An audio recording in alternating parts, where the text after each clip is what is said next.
Assalamualaikum warahmatullahi wabarakatuh. Nama saya Nazla Hadijah Salim dan kedua rekan saya Nina Fitria Sumartini serta Karimah Nur Latifah akan menjelaskan tentang menjual produk kepada konsumen korporasi. Menurut Kamus Besar Bahasa Indonesia, korporasi merupakan perusahaan atau badan usaha yang sangat besar atau beberapa perusahaan yang dikelola dan dijalankan sebagai satu perusahaan besar. Tentu saja, menjual produk kepada konsumen korporasi tidaklah sama dengan menjual produk kepada konsumen retail. Perilaku korporasi tidaklah sama dengan perilaku konsumen individual. Oleh karena itu, diperlukannya pemahaman tentang proses yang lebih panjang dalam mendekati konsumen perusahaan, baik dalam proses penawaran langsung ataupun tender. Proses tersebut dimulai dengan mempelajari konsumen, presentasi, negosiasi, sampai kepada persetujuan. Penjualan yang efektif memerlukan rencana dan strategi. Langkah awal bisa berupa presentasi atau sekedar surat penawaran. Namun, setiap penjualan tergantung pada negosiasi. Untuk menjual produk kepada konsumen korporasi, strategi penjualan harus didasarkan pada analisa menyeluruh atas kondisi konsumen, produk, pasar, dan persaingan. Proses penjualan harus melalui sejumlah tahap sebelum kesepakatan dicapai. Setiap tahap ini perlu direncanakan. Tentukan hasil yang diinginkan, taktik yang digunakan, dan tanggapan terhadap penyimpangan. Sempurnakan rencana setiap tahap, masukkan informasi yang terbaru, penilaian akan kebutuhan dan harapan konsumen korporasi adalah menjadi titik awal perencanaan strategi penjualan dan negosiasi serta presentasi. Pastikan bahwa semua informasi yang relevan dimiliki untuk memungkinkan menjawab semua pernyataan konsumen. Jangan lupa untuk menutup pertemuan dengan mengulang kelebihan khusus produk atau layanan yang ditawarkan. Sebagaimana Mario Teguh berkata bahwa bila Anda mencari uang, Anda akan dipaksa mengupayakan pelayanan yang terbaik. Tetapi jika Anda mengutamakan pelayanan yang baik, maka Andalah yang akan dicari uang.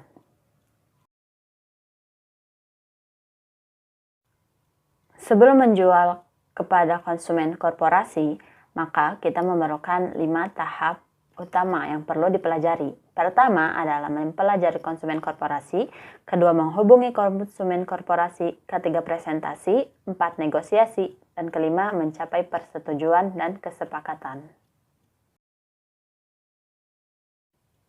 Hal yang pertama harus dilakukan adalah mempelajari konsumen korporasi.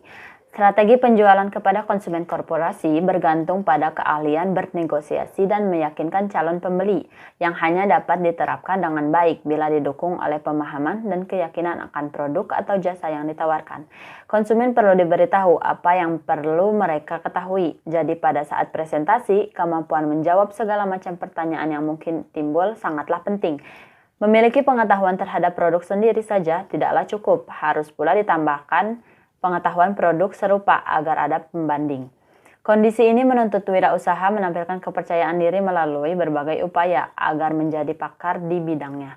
Oleh karena itu, mempelajari literatur tentang pasar, mendiskusikan pengetahuan teknis, operasi, dan produksi kepada anggota tim menjadi sangat penting dalam menjual produk dan jasa kepada konsumen korporasi. Baik, di sini saya akan menjelaskan mengenai menghubungi konsumen koperasi. Penjualan kepada konsumen koperasi tentunya dibutuhkannya hubungan dengan konsumen koperasi. Dan cara untuk menghubungi konsumen koperasi itu ada cara tersendiri, di mana kita menggunakan proses aktivitas bisnis kepada wirausahawan. Salah satu cara, ada banyak cara untuk kita bisa menghubungi konsumen kita. Salah satunya adalah dengan melalui surat, dengan komunikasi melalui telepon, ataupun memanfaatkan pertemuan. Hal-hal tersebutlah yang dimana bisa membantu kita untuk bisa bernegosiasi ataupun memperkenalkan produk kita kepada konsumen kita.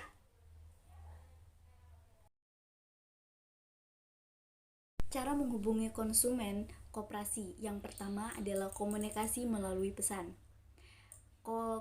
Komunikasi melalui pesan ini adalah direct mail, merupakan cara penjualan yang sangat efektif dan yang sangat berkembang tentunya. Yang selanjutnya adalah korespondensi.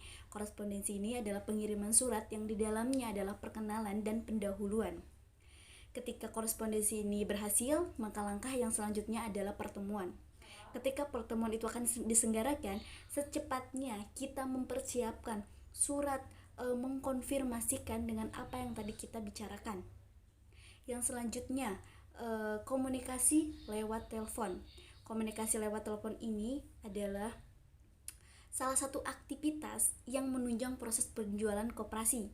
Diperlukannya keahlian untuk membujuk konsumen melalui telepon untuk bertemu, di mana seorang penelpon ini harus bisa bernegosiasi dan membujuk konsumen tentunya. Oleh karena itu, diperlukannya penggunaan teknik bertelepon yang terlatih untuk mengadakan kontak. Setelah itu, ketika terjadinya negosiasi, membuat perjanjian untuk pertemuan dan menjual lewat penelpon ini tentunya ada teknik-teknik tersendiri, yang salah satunya sang penelpon ini harus bisa mencairkan kekakuan, menjaga perhatian, dan tentunya memanfaatkan pertemuan sebesar-besarnya. Hal-hal tersebutlah langkah-langkah yang harus dilakukan saat berkomunikasi melalui telepon. Yang selanjutnya adalah pertemuan dengan konsumen. Pertemuan konsumen ini adalah salah satu peluang besar yang dimana kita bisa secara langsung berkomunikasi dengan konsumen. Dan selebihnya kita bisa meyakinkan konsumen. Pertemuan dengan konsumen ini, melakukan kontak dengan konsumen harus dengan benar-benar direncanakan sesuai data-data yang sudah dipersiapkan, apa yang harus kita bicarakan, apa yang harus kita sampaikan terhadap konsumen. Yang selanjutnya adalah mencari lokasi yang benar-benar nyaman dan strategis sehingga nyaman untuk kita bernegosiasi terhadap konsumen tersebut. Yang selanjutnya adalah memperkirakan waktu yang diperlukan. Jangan sampai waktu yang kita diperlukan itu terlalu lama sehingga membuat konsumen itu benar-benar bosan.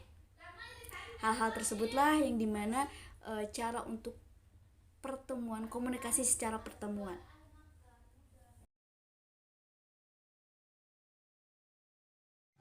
Assalamualaikum warahmatullahi wabarakatuh. Perkenalkan, nama saya Nina Fitria Sumartini. Di sini saya akan menjelaskan tentang presentasi dan negosiasi. Yang pertama, presentasi. Presentasi memiliki tujuan untuk menyampaikan pesan secara tatap muka atau di depan orang banyak. Presentasi merupakan ujung tombak dari sebuah penjualan, dan berhasil tidaknya sebuah penjualan biasanya ditentukan oleh baik tidaknya sebuah presentasi. Di sini ada 3 jenis persiapan presentasi. Yang pertama, persiapan presentasi dasar. Dalam persiapan presentasi dasar, yang harus kita siapkan adalah teks standar presentasi penjualan produk.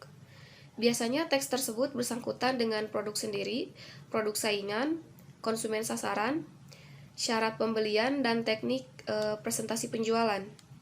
Kemudian, guna melengkapi penjelasan tentang produk, biasanya dalam presentasi akan dibekali brosur perusahaan dan leaflet produk untuk diberikan pada calon pembeli potensial yang mereka kunjungi. Kedua, persiapan presentasi terencana. Dalam persiapan presentasi terencana, biasanya disusun sendiri dan dapat disesuaikan dengan latar belakang, sikap, dan kebiasaan calon pembeli yang mereka temui atau akan ditemui. Dengan demikian, presentasi penjualan dapat lebih cocok untuk setiap calon pembeli yang memiliki latar belakang yang berbeda. Kemudian yang ketiga, persiapan presentasi terprogram. Teknik persiapan presentasi penjualan terprogram ini biasanya banyak dipergunakan oleh sales engineers yang menawarkan peralatan produksi dengan desain khusus. Dengan data dan informasi yang diberikan oleh calon pembeli, masing-masing pemasok mempersiapkan blueprint, desain, spesifikasi, dan taksasi harga. Kemudian dokumen tender tersebut dipresentasikan di depan tim teknis perusahaan pemesan. Biasanya tim teknis tadi terdiri dari orang-orang yang mempunyai pengetahuan teknis dan keuangan produk yang ditawarkan. Baik, kemudian di sini ada tahapan presentasi penjualan. Yang pertama ada pendekatan atau the approach, Kedua, ada pengutaraan produk atau product demonstration atau presentation. Dan yang ketiga, mengakhiri presentasi atau closing the sale. Selanjutnya, mempersiapkan presentasi penjualan. Yang pertama, merencanakan keberhasilan. Ini adalah langkah dasar untuk memastikan agar ketertarikan hadirin berlanjut ke tindakan nyata. Yang kedua, menjaga waktu. Yang harus dilakukan untuk menjaga waktu adalah menentukan pokok bahasan dalam urutan AIJA, yaitu attention, interest, desire, conviction, and action. Yang ketiga, menyiapkan alat bantu audiovisual. Otak kita akan lebih dapat mengingat gambar daripada ucapan. Dan gambar akan direkam lebih baik dalam gabungan audiovisual dengan menggunakan alat bantu seperti laptop, proyektor, speaker, dan lain-lain. Maka dari itu, alat bantu audiovisual cukup penting dalam presentasi. Dan yang terakhir, memberi kesan. Pesan yang baik adalah pesan yang mudah diingat, meyakinkan, dan menonjol serta memicu orang untuk bertindak. Selanjutnya, negosiasi. Berikut adalah langkah-langkah dalam bernegosiasi. Yang pertama, menyiapkan perundingan. Di sini kita perlu menyiapkan kemampuan terbaik dalam bernegosiasi dan bagaimana cara bersikap untuk mendapatkan kepercayaan konsumen. Selanjutnya, memenuhi kebutuhan kedua belah pihak. Di sini kita harus mampu mengantisipasi apa yang mungkin dikatakan atau ditanyakan oleh pembeli. Apakah akan menguntungkan kita dalam perundingan?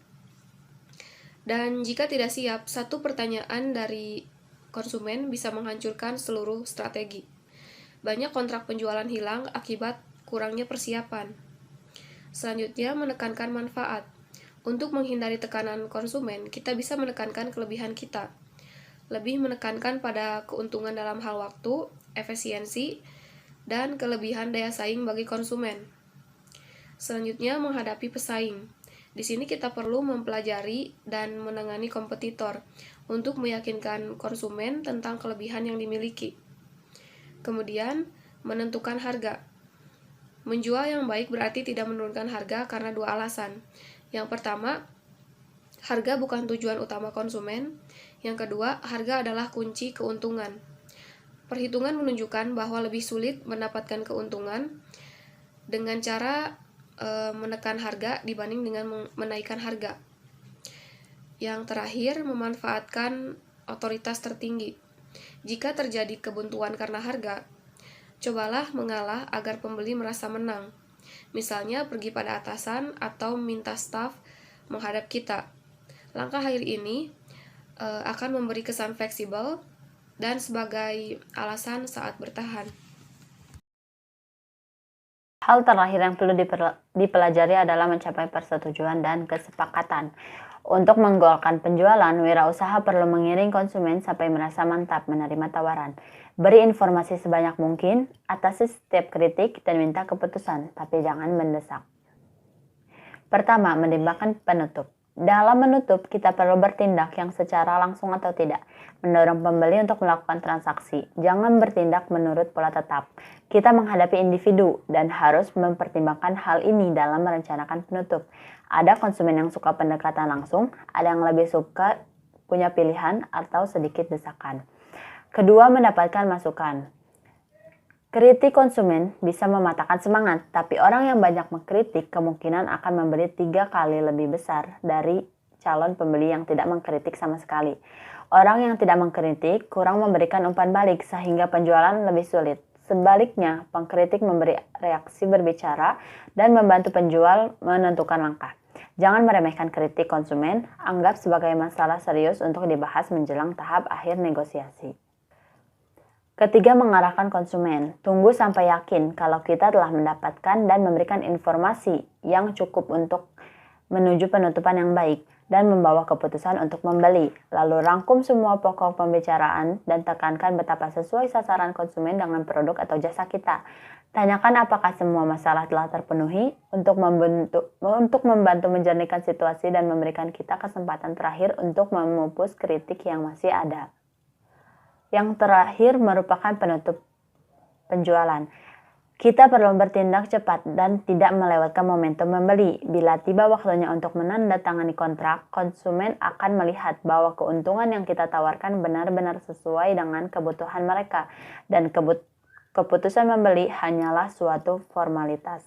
Sediakan pena dan bianco pemesanan di atas meja, jangan keluarkan pada akhir negosiasi yang memberi kesan kalau kita mendesak konsumen untuk membeli. Sekian presentasi dari kami. Mohon maaf bila ada kesalahan. Terima kasih. Wassalamualaikum warahmatullahi wabarakatuh.